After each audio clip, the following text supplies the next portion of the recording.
성부 성자와 성령 영원히 영광 받으옵소서.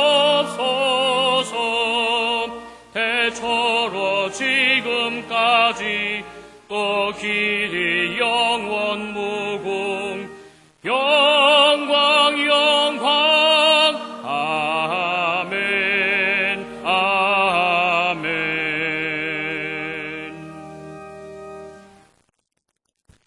사람아, 주께서 선한 것이 무엇임을 내게 보이셨나니 여호와께서 내게 구하시는 것이 오직 공의를 행하며 인자를 사랑하며 겸손히 내 하나님과 함께 행하는 것이 아니냐.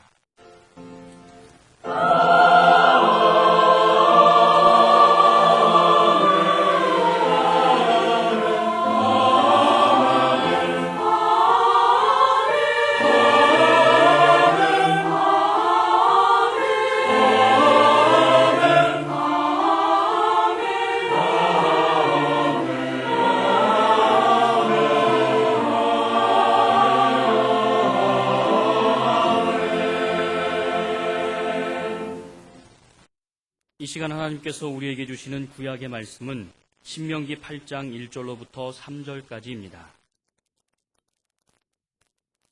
제가 가진 성경으로는 274쪽입니다. 내가 오늘날 명하는 모든 명령을 너희는 지켜 행하라.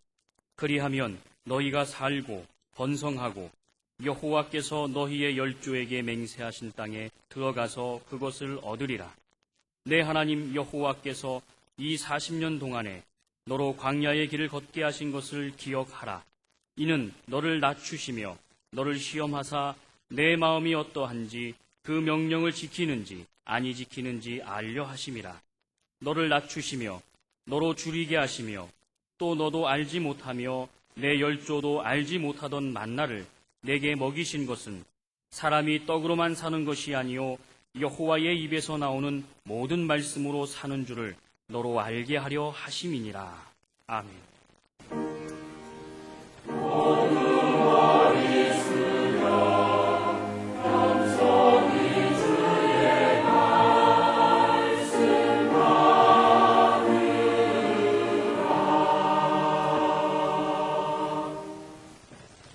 하나님께서 우리에게 주시는 신약의 말씀은 마태복음 4장 1절로부터 4절까지입니다.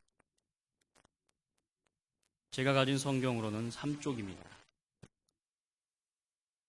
그때에 예수께서 성령에게 이끌리어 마귀에게 시험을 받으러 광야로 가사 40일을 밤낮으로 금식하신 후에 줄이신지라.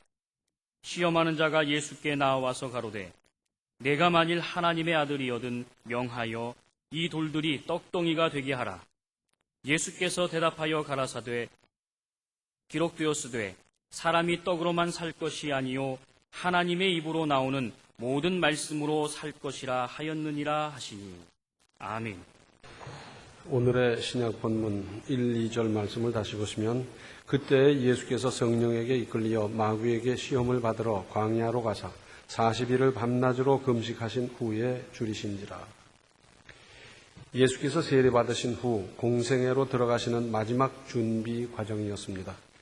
예수님의 광야 금식은 성령의 인도하심이고 그것은 40일을 금식하며 기도해서 영적으로 단단히 무장한 다음 실전 경험을 하게 하신 하나님의 계획 아니겠습니까? 예수께서는 일생을 통해 크게 3번 마귀의 시험을 만나셨습니다.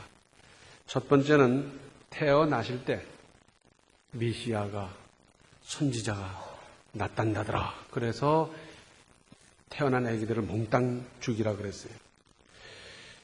그래서 급히 애국으로 피난을 갔는데 헤롯을 통한 박해였고, 둘째는 오늘의 본문 상황과 이어지는 2번 더 시험이 있었고, 셋째는 십자가를 앞두신 겟세마네 동산에서의 고민이셨습니다. 고투였습니다. 할 수만 있다면 이 잔을 내게서 지나가게 해주십시오. 그러나 아버지의 원대로 하십시오.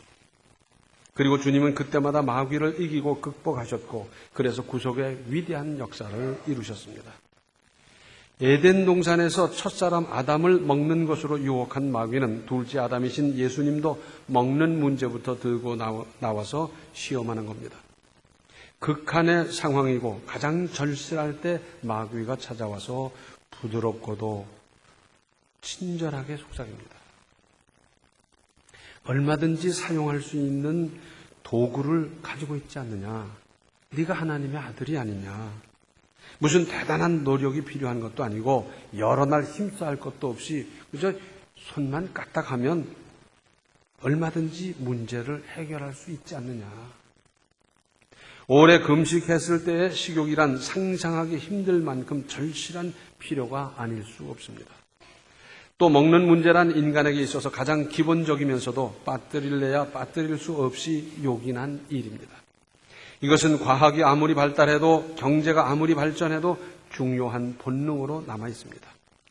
그런데 이 일은 또한 확대하면 의식주의의 문제요, 육신의 문제인가 하면 경제 문제에 이르게 되고 인간의 모든 행동에 경제와 무관한 것이 어디 있습니까?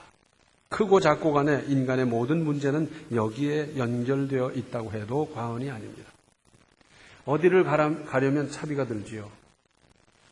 뭘 사려면 돈이 필요하지요. 뭘 하려면 또 거기 회비가 들어야 되고 등록금이 들어야 되고 다 경제하고 연관이 되어 있다 해도 과언이 아니에요. 여기서 우리가 생각할 것이 있습니다. 누가 가난하게 살고 싶습니까? 누가 일부러 가난하게 살기 위해서 그리로 찾아 나서는 사람이 있습니까? 이왕이면 넉넉하고 그래서 좀 베풀 수도 있고 사람 노릇도 제대로 하면서 살고 싶고 그렇지 않습니까? 그런데 그렇게 살게 되는 해답이 있습니다. 물질, 경제란 잘 다루어야 그 복이 따른다는 사실입니다. 유리 가게를 하는 집에서 사원을 채용했더니 그저 엄벙덤벙 하다 맨날 깨트린다면 그 사람에게 유리 맡기겠습니까? 또는 기계를 다루는 데 있어서는 기계에 따르는 지식이 있어야 되고 실습을 해야 되고 여러 경험을 쌓은 다음에 기계를 만져야지. 특별히 그 기계를 다루는 기술 방법을 익혀야지. 그런 거 없이 그저 기계를 다루다 보면은 뭐 손이 잘렸다는 둥, 빨려 들어갔다는 둥, 또는 기계도 망가지고 사람도 망가지고 막 그러지 않습니까? 특별히 이 천안에 한국 화약이 있잖아요. 화약, 폭약을 다루는 데 있어서 얼마나 조심스럽습니까? 그래서 화약을 다루는 기술 또는 이론 다 익히고 그리고도 실습을 하고 그리고도 조심을 해서 다루지 않으면 어떻게 됩니까? 자칫 자기도 죽고 주변도 죽고 망하게 만들고 큰 피해가 따르게 돼 있어요. 옛날 전쟁을 한번 생각해 보십시다. 활을 잘 쏘는 사람은 활을 쏘게 해야지 너 그 활 그만 쏘고 창 쏘라. 그러면 전쟁이 이기겠어요? 창을 잘 쓰는 사람은 창을 쓰게 해야지 그 사람 보고 너 칼 쏘라 그래가지고 배치를 해놓으면 그 전쟁을 이길 수가 있겠습니까? 물질 생활 잘해야 물질의 복이 따르게 마련입니다. 물질을 줘봤더니 그저 낭비하고 술 먹어 없애고 바다 이야기 거기 갖다 줘버리고 그런 사람에게 맡길 수 있겠습니까? 또 거래를 해봤더니 믿을 수가 없어요. 약속도 안 지키고 거래하는 게 영 시원찮고 그렇다고 하면 그 사람과 거래를 할 수가 있겠습니까? 우리 속담에 이런 말이 있어요. 부자 간에 범벅을 같이 먹어도 선을 그어 먹어라. 그런 말이 있어요. 범벅 알아요? 먹어봤어요? 몰라요, 요즘 사람들이. 이 죽 같은 거 있죠? 그 범벅 맛있는 호박 범벅도 있고 범벅 많아요. 그런데 한 그릇에 그 범벅을 부자 간에 나누어 먹어도 선을 그어서 먹으라는 거예요. 그 범벅에 무슨 선이 그어지겠습니까? 그런데 이 말의 뜻은 뭐냐면 부자 간에도 경제는 정확히 하라는 겁니다. 그런데 꼭 아버지한테 꾼 건 안 갚으려고 그러고 처가에서 꾸어온 건 질질 미루고 이 짓을 하고 물질 생활을 잘해야 하나님께서 물질의 복을 주셔요. 그래서 존절하게 살고 아낄 줄 알고 그리고 써야 될 때는 정확하게 제대로 쓰고 이걸 잘해야지. 그저 외상이나 잔뜩 지고 무슨 빚이나 잔뜩 져서 약속은 제대로 지키지도 않고 이런 사람에게 하나님께서 물질을 맡길 리가 없지 않습니까?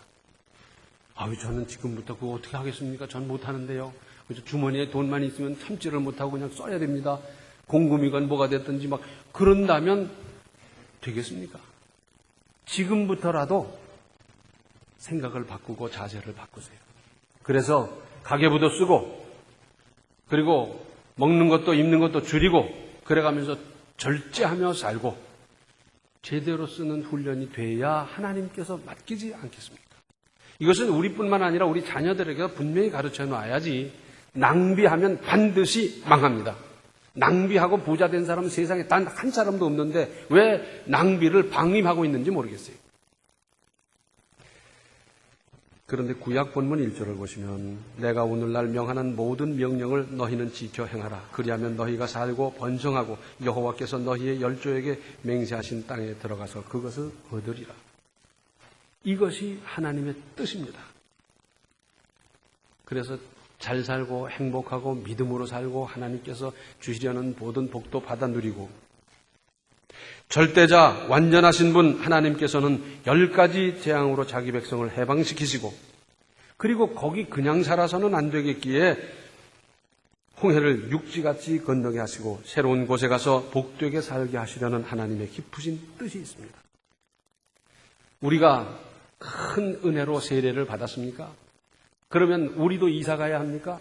아닙니다. 이사는 안 간다 하더라도 나의 자세를, 나의 생각을, 나의 믿음을 새롭게 해서 거기서부터 존절하게 살기 시작해야 되지 않겠습니까? 그런데 그 시작, 출발은 하나님의 말씀에 순종하는 데서부터라 하는 것입니다. 그러면서 2절과 3절에 내 하나님 여호와께서 이 40년 동안에 너로 광야의 길을 걷게 하신 것을 기억하라. 이는 너를 낮추시며 너를 시험하사 내 마음이 어떠한지 그 명령을 지키는지 아닌 지키는지 알려 하심이라. 너를 낮추시며 너로 줄이게 하시며 또 너도 알지 못하며 내 열조도 알지 못하던 만나를 네게 먹이신 것은 사람이 떡으로만 사는 것이 아니요 여호와의 입에서 나오는 모든 말씀으로 사는 줄을 너희로 알게 하려 하심이니라. 낮추시기도 하고 굶기시기도 하고 여러 훈련을 하셨는데 왜 이런 훈련이 필요했느냐 하면 3절 하반절에 사람이 떡으로만 사는 것이 아니요 여호와의 입에서 나오는 모든 말씀으로 사는 줄을 너희로 알게 하려 하심이니라. 사막 가운데서 그 많은 사람의 양식을 무슨 수로 조달할 수가 있었겠습니까? 어디 가서 사오며 또 농사를 지으면 오늘 심었는데 내일 거두는 게 아니잖아요. 거기다가 계속 이동하는데 농사 지을 물이 있습니까? 어차피 불가능한 일인데 여기에는 하나님의 절대적인 역사가 없으면 안 되는 것이었습니다. 예수께서 삭막한 광야에서 기적으로 양식을 제때에 공급해 주셨을 때 어떻게 됐겠습니까? 이제는 우리가 굶어 죽게 됐다. 애굽에 그냥 놔뒀더라면 좋을 걸 왜 여기까지 끌고 와서 이 광야에서 죽게 하느냐 야단했을 때 모세가 하나님께 기도했어요. 그랬더니 내일 아침에 나가봐라. 내가 양식을 보내주마. 그랬을 때 어떤 사람은 밤새도록 한숨도 못 잤을지 모릅니다. 양식이 내려오긴 내려올 텐데 다른 사람이 죄 가져가면 나는 어떡하나 2시에 내려올까 3시에 내려올까 해가 뜨면 내려올까 별 생각을 다 하면서 밤새도록 한숨도 못 잔 사람이 있었을 겁니다. 아침에 나가보니 이 만나가 내려왔는데 보도 듣도 못하던 거예요.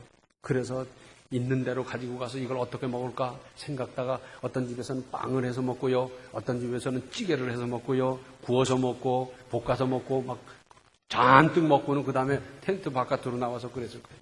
나는 빵을 해 먹었더니 그렇게 맛있더라. 아니야 우리는 찌개를 했는데 생선찌개는 저리 가라야. 우리는 볶아 먹었거든. 그런데 볶아 먹었는데도 뭐 양념이 별로 안 들어갔는데도 그렇게 맛있었어. 막 그런 얘기를 했을 거예요. 그런데 아니 이게 한 달쯤 내려오다가 그쳐지면 어떡할까. 그땐 사막에서 꼼짝없이 굶어 죽겠다. 이런 걱정도 미리 땡겨서 하는 사람도 있었을 것이고요.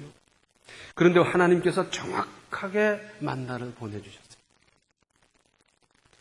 처음에는 가져다 먹느라고 정신이 없었는데 사흘이 아니고 3년이 아니고 40년 동안 정확하게 내려보내주실 때 적어도 사람인데 생각을 좀 했을 거 아니겠습니까? 어쩌면 이렇게 정확하게 만나가 내려올까?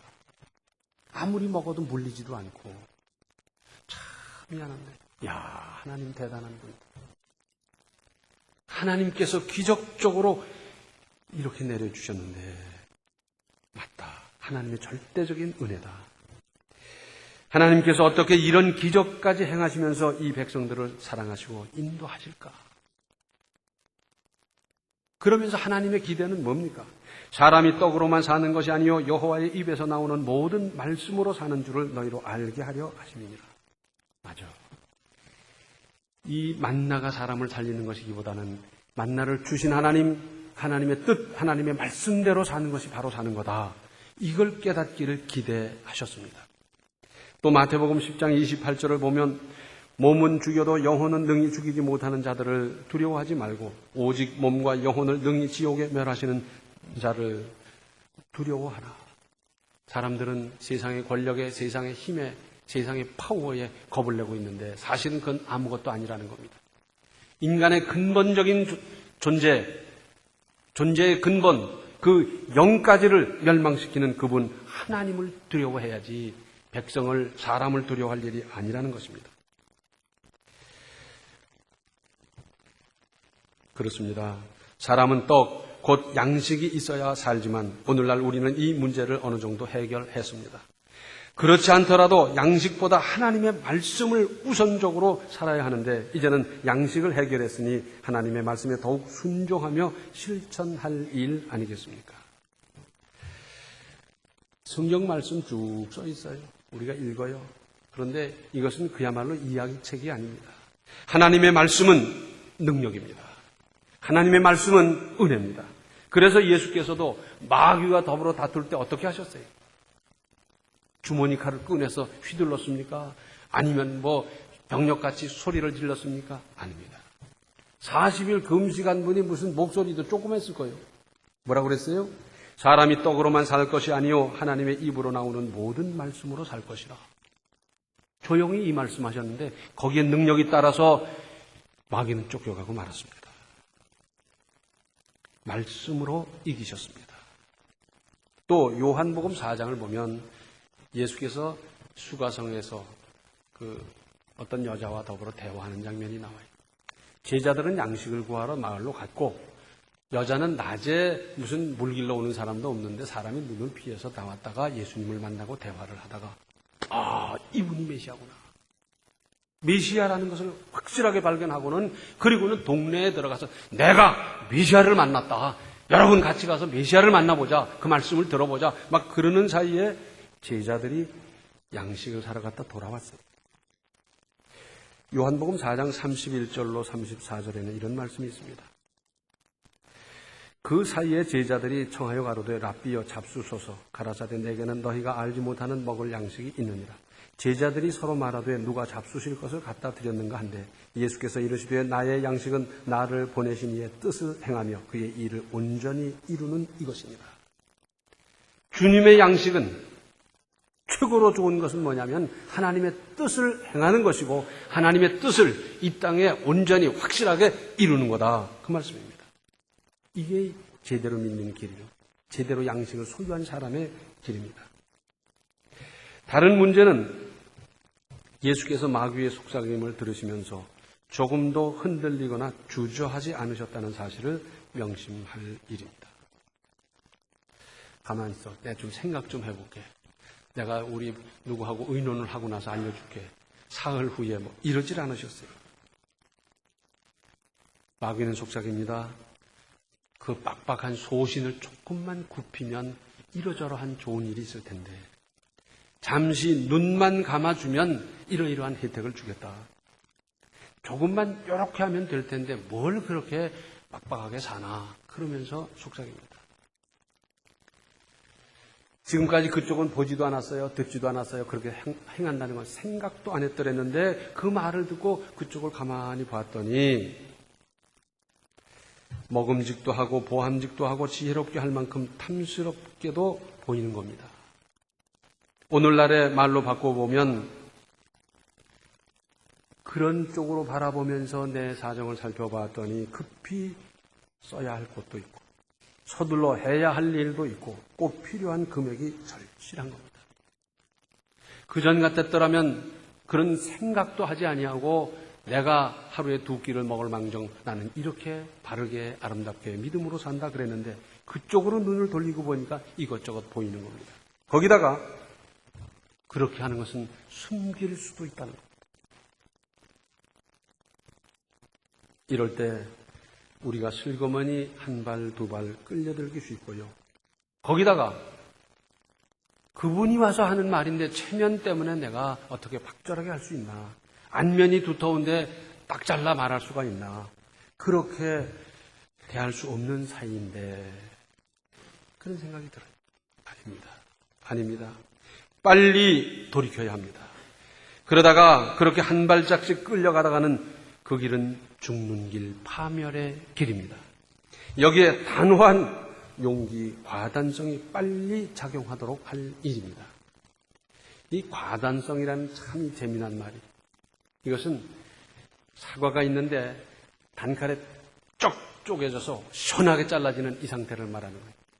비비 꼬거나 뭐 그런디 말이여 해가면서 무슨 질질 끌거나 그런 게 아니고 단번에 확실하게 결단하는 것을 말하는 겁니다. 우리에겐 이 부분이 참 부족해요. 바늘도둑이 소도둑 되는 원리를 모르는 사람이 어디 있습니까? 만약에 예수께서 마귀 유혹에 끌려 들어갔더라면 어떻게 됐겠어요?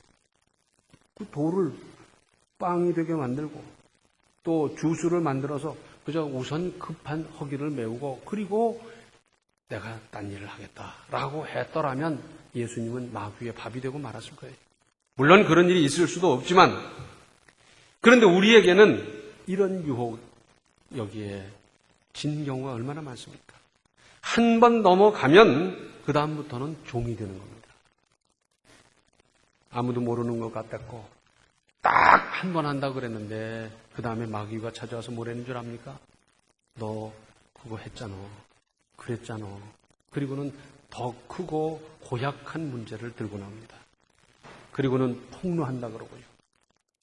그래서 코가 꿰어서 끌려다니다 보니까 마귀의 밥이 되고 이건 아니다. 그런데 그때는 나올 수도 없어요. 마귀에게 끌려가서 나올 수가 없고 이단에게 끌려가서 나올 수가 없고 범죄 집단에 들어가서 거기서 헤쳐나오지도 못하면서 인생 가문을 망치는 경우가 얼마나 많습니까?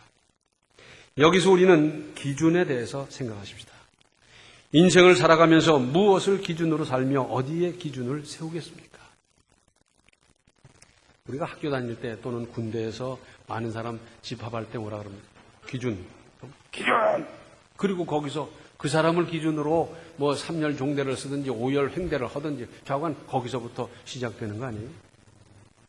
그 기준이 뭐라고요? 사람이 떡으로만 살 것이 아니요 하나님의 입으로 나오는 모든 말씀으로 살 것이다. 하나님의 말씀을 기준으로 삼고 거기에 비춰보고 비춰봐서 길면 긴 거고 짧으면 짧은 거고 그것보다 삐뚤어진 건 잘못된 거고 하나님의 말씀을 기준으로 거기에 맞춰가면서 사는 겁니다. 사는 길을 택하십시오. 잠시 좋은 것 같고 재미난 것 같고 호의호식 뭐 화려한 것 같고 되는 것 같아도 죽는 길은 넓은 길입니다. 착시 현상에 속지 마십시오. 많은 사람이 착시 현상에 속아요. 그 대표적인 예가 신기루에 속아서 쫓아가다가 그게 물인 줄 알고 그 갈증을 해결하느라고 잔뜩 먹었는데 모래를 먹고 모래를 꽉 채우고는 죽잖아요. 이것은 사막에서 있는 신기루 현상만의 문제가 아니라 우리 인생 살아가면서 얼마나 많은 착시 현상이 일어나고 있습니까? 어떤 게 옳은지 그런 것도 같고 그렇게 하면 될 것도 같고 그러고 있지 않습니까? 기도하십시오. 지혜의 근본이 되신 주님께서 판단할 수 있는 지혜를 주실 겁니다. 죽는 길은 죽는 길입니다. 죽는 길은 죽는 길이에요. 아무쪼록 사는 길을 택하고 우리 주님 말씀, 주님의 뜻을 기준으로 말씀 기준으로 인생을 계획하고 건설하고 살아나가면서 말씀으로 승리하는 인생 되시기를 바랍니다. 기도하시겠습니다. 은혜로우신 아버지 하나님, 저희들에게 온갖 유혹이 닥쳐오고 있습니다. 한 번이라는 것, 그리고 숨길 수 있다는 것, 그리고는 그것으로 말미암아 어떤 호의호식을, 무슨 보장을, 무슨 수입을 요구하며 우리에게 다가오고 있지 않습니까? 떡으로만 사는 것이 아니라, 물질로만 사는 것이 아니라, 많아서 좋은 것이 아니라 하나님의 말씀으로 살아가는 우리의 인생이 되게 하여 주시고, 하나님 말씀 기준으로 내 인생을 계획하며 건설하며 살아가는 우리의 삶이 되게 하여 주시옵소서. 예수님의 이름 받들어 간절히 기도하옵나이다. 아멘. 하나님의 말씀으로 살아야 바르게 사는 것임을 깊이 명심하십시오. 지금은 생명의 주 예수 그리스도의 은혜와 하나님 우리 아버지의 극진하신 사랑과 성령의 감화, 감동, 충만, 교통하심이 하나님의 입으로 나오는 모든 말씀으로, 그 말씀을 기준으로, 말씀을 생명으로, 말씀을 권능으로 붙잡고 살기로 작정하는 모든 성도들 머리 위에 이제로부터 영원토록 함께 계시기를 간절히 축원하옵나이다. 아멘.